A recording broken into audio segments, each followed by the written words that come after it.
A few weeks ago, I mentioned that I visited Israel, and every time I visit Israel, I learn something new.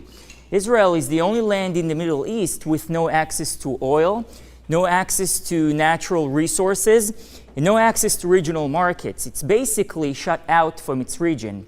But at the same time, it has more companies listed on the Nasdaq than any other country in the world, after Europe and the US.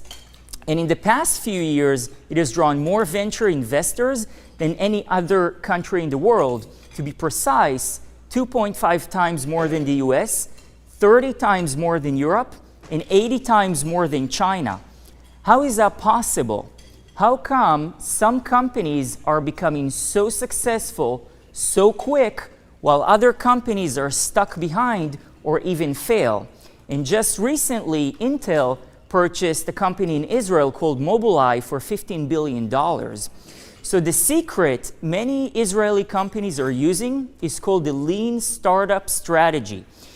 The lean startup is a scientific approach on how to get a new product or a new service into your customers' hands faster.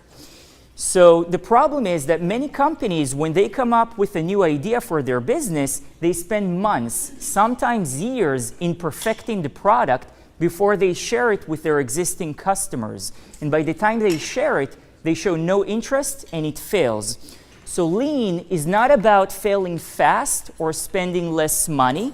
It's about knowing what works for your business faster and what doesn't.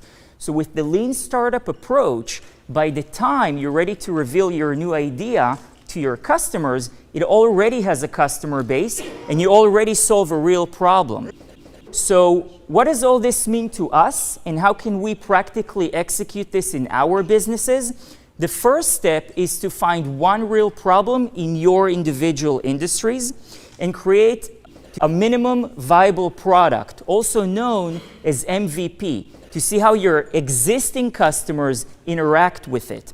So the homework for this week is to find one real problem your industry has that has not been solved yet, and to see how you can tailor your existing talent and your existing services around that problem. Good luck.